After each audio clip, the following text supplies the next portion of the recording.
तर नमस्कार मित्रांनो, माझ्या पाठीमागे जे संपूर्ण आपण भाताचं शिवार पाहतोय, खरं तर नजर पोचत नाही इतकं लांबच लांब हे संपूर्ण भाताचं शिवार आहे. आणि या भाताच्या शिवारामध्ये ना खूप वेगवेगळ्या प्रकारचे जे भात आहेत ते आपल्याला पाहायला मिळतात. यामध्ये विशेषतः आंबेमोर असेल, इंद्रायणी असेल किंवा कोलम असेल, अशी वेगवेगळ्या प्रकारची जी भातं आहेत या संपूर्ण परिसरामध्ये आपल्याला पाहायला मिळतात. खरं तर ही जी भातं आहेत पांढऱ्या तांदळामध्ये येतात, इंद्रायणी असेल किंवा कोलम असेल. परंतु आपण आजच्या या व्हिडिओमधून ज्या तांदळाबद्दल माहिती घेणार आहेत किंवा भाताबद्दल माहिती घेणार आहोत, तो तांदूळ एकदम विशेष आहे. कारण का त्या तांदळाचं नाव आहे ब्लॅक राईस किंवा पूर्णतः काळं जो भात आहे त्याच्याबद्दल आपण संपूर्ण आजच्या या व्हिडिओमधून माहिती घेणार आहोत. खरं तर तुम्ही काळ्या तांदळाबद्दल थोडंसं जाणून असाल, परंतु या काळ्या तांदळाची शेती कशी केली जाते, त्याचप्रमाणे त्याची निगा कशी राखली जाते, किंवा काळ्या तांदळाची शेती फायदेशीर आहे की नाही, त्याचप्रमाणे त्याची बाजारपेठ नक्की काय आहे, या संदर्भात आपण या सगळ्याची माहिती घेण्यासाठी त्या संबंधित शेतीचे जे मालक आहेत त्यांना देखील आमंत्रित केलं आहे. त्यासाठी तुम्ही हा संपूर्ण व्हिडिओ शेवटपर्यंत नक्की पहा. आणि आपल्या चॅनलवरती कोणी जर नवीन असाल तर चॅनलला सबस्क्राईब करा आणि या व्हिडिओला जास्तीत जास्त शेअर करा. तर मित्रांनो, फायनली आपण या काळ्या भाताच्या शेतीवरती पोहोचलो आहोत. आणि हे समोर आपल्या समोर जे शेत आहे ते काळ्या भाताचं आहे. तर हे आता कापणीसाठी आलेले जवळजवळ. तर पाहू शकतो आपण.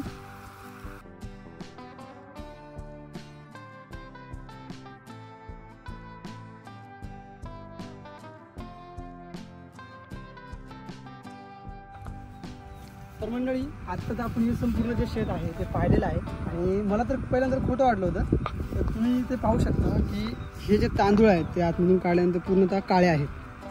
तर मित्रांनो, यावरून आपल्याला असं दिसतं की या भाताची साळच फक्त अशी काळी नाही आहे, तर संपूर्ण तांदूळ देखील काळे आहेत. आणि या संपूर्ण हिरव्यागार शिवारामध्ये खरं तर जुन्नर तालुक्यामध्ये पहिल्यांदा हा आगळा वेगळा एक प्रयोग होतोय.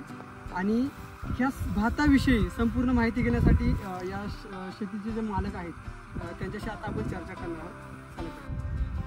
तर मित्रांनो, आता आपल्यासोबत आहेत या शेताचे मालक वेदप्रकाश कोंडे, आमचे बंधू. तर मित्रांनो, सांगायचं झालं तर हे एक उत्कृष्ट असे शिक्षक आहेत, परंतु नोकरी करत असताना देखील त्यांची गावाशी आणि मातीशी असलेली जी नाळ आहे ती एकदम घट्ट आहे. आणि त्यांच्या शेती क्षेत्रामध्ये अनेक नवीन प्रयोग असतात. तर त्यांच्याशी आज आपण खास गप्पा मारणार आहोत. या संपूर्ण काळभाताविषयी अधिक माहिती त्यांच्याकडून घेणार आहोत. तर नमस्कार दादा. तर तुमच्या नक्की कसं डोक्यात आलं की या काळ्या भाताची शेती करावी, आणि त्याचप्रमाणे हे याचं बियाणं जे आहे ते तुम्हाला नक्की कुठून मिळालं? खरं तर हे बियाणं आम्ही जे 2023 साली आदिवासी एकता संमेलन जे गुजरात राज्यातील दीव दमण जे सिल्वासा या ठिकाणी भरलेलं, त्या ठिकाणी आम्ही भेट देण्यासाठी गावातील सर्व तरुण वर्ग गेलो होतो. आणि त्यावेळेस तिथं आम्ही हे काळा भात तिथं आम्ही पहिल्यांदा पाहिला. आणि तेव्हा असंच मनामध्ये आलं की आपण पण आपल्या शेतामध्ये करून पाहूया. तेव्हा ते विकत घेताना आम्ही पहिल्यांदा तेथील शेतकऱ्यांशी चर्चा केली. तर मग पाण्याचं प्रमाण आपण जर लागवड केली तर पाण्याचं प्रमाण आमच्या इकडे जास्त, बरोबर, डोंगर माता असल्यामुळे आमच्या इकडे पाण्याचं प्रमाण जास्त, मग ते पुरेसं आहे का काय कसं काय. तर तेव्हा ते बोलले की हो, पाण्याचं प्रमाण जास्त लागतं. हवामान वगैरे हे सर्व आम्ही त्यांना विचारून घेतलं वगैरे. तर किती दिवसाचं पीक, खरं तर हे 5 ते 9 दिवसाचं पीक. ही सर्व चर्चा केल्यानंतर आम्ही जास्त नाही, परंतु एक किलो फक्त साळ आणली होती. मग 1 किलोचा प्रयोग आम्ही पहिल्यांदा आमचे मित्र अविनाश कोकणे यांच्या शेतामध्ये करून पाहिला. तर तिथे तो सक्सेस झाला. आणि त्यानंतर आम्ही पहिल्यांदा तिथं या शिवारामध्ये करतो. खरं तर हा जुन्नर तालुक्यातील पहिला प्रयोग असावा काळ्या भाताचा. खरं तर ह्या आपल्या पश्चिम पट्ट्यामध्ये माल तर जाणवत नाही इकडं कुठं, कारण की फक्त अविनाश कोकणे आणि आम्ही फक्त इथे केलेला आहे, बरोबर. दुसरीकडं कुणी केला असेल तर काही सांगता येत नाही. परंतु आपल्या इकडं जर पाहता जुन्नर बाजारपेठेमध्ये तर हे अशा प्रकारची साळ कुठेही आपल्याला पेरण्यासाठी कुठं आढळत नाही, बरोबर. आणि सफेद तांदूळ जे आपल्याकडे आहेत मुबलक प्रमाणामध्ये मिळतात, ज्यामध्ये आंबेमोर आहे, कोलम आहे किंवा इंद्रायणी आहे, याचे फायदे आपल्याला तर माहीत आहेत. परंतु हा जो काळा तांदूळ आहे याचे काय असे विशेष असे फायदे आहेत जे आपल्या आरोग्यासाठी खूप फायदेशीर असतात असं तुम्हाला वाटतं? नक्कीच हे आरोग्यासाठी फायदेशीर आहे. तर ह्या काळ्या तांदळामध्ये अँथोसायनिन हे अँटीऑक्सिडंटचं प्रमाण जास्त आहे.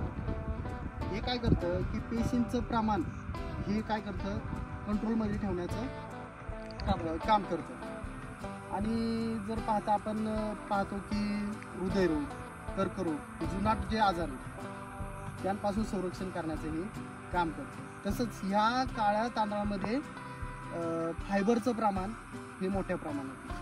बरोबर आहे. आणि हे फायबरचं प्रमाण जास्त असल्यामुळे हे काय करतं की रक्तातील जे साखरेचं प्रमाण ते नियंत्रित करण्याचं काम करतं. यामुळे आपण पाहतो की मधुमेहावर सुद्धा हे कंट्रोल ठेवण्याचं एक काम करतं.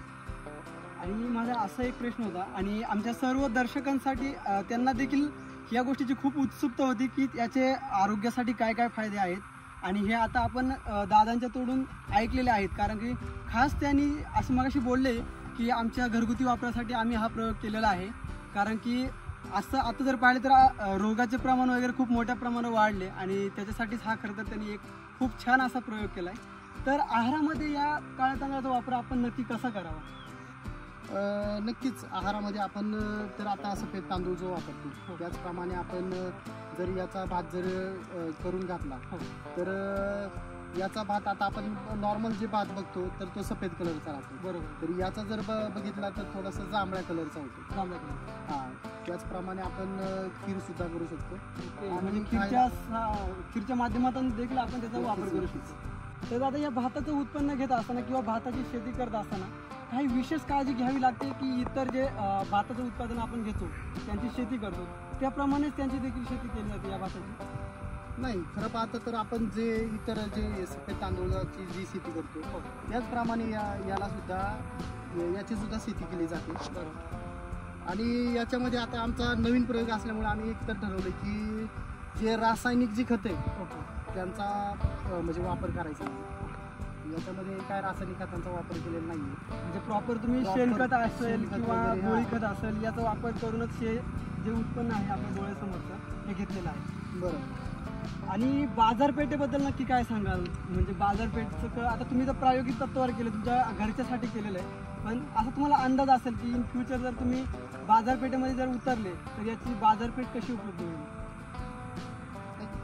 खरं तर पाहता आम्ही हे म्हणजे एक फक्त काय घरगुती वापरासाठी आम्ही पहिल्यांदा हा प्रयोग करून पाहिला. नक्कीच जर भविष्यात जर चांगलं उत्पन्न वगैरे जर आलं आणि पुढं भविष्यात आम्ही नक्कीच म्हणजे बाजारामध्ये विक्रीसाठी हे करूयात, उपलब्ध करून देऊयात. त्याच्या रेटच्या बाबतीत म्हणजे तुम्हाला असा अंदाज तर असेलच, म्हणजे रेट काय असेल? रेट साधारणतः जर आपण पाहिले तर 150 ते 200च्या आसपास असतील. म्हणजे आतापर्यंत जे आपले या शिवारातले जेवढे तांदूळ आहेत त्यांच्यातला हायेस्ट तांदूळ म्हणलं तर ब्लॅक राईस याच्याकडे.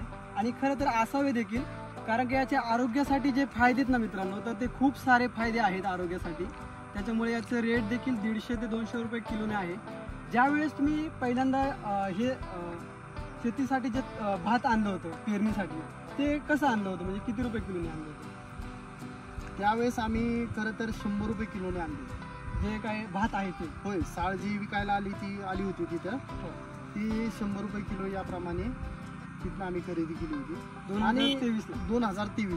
आणि खरं पाहतं तर आम्ही फक्त एक नवीन प्रयोग करायचा, त्यासाठी आम्ही जास्त भात नाही आणला. बरोबर. हे साळ जास्त नाही आणली, 1च किलो आणली होती. आणि त्याचं तुम्ही पाहता येईल जे उत्पन्न.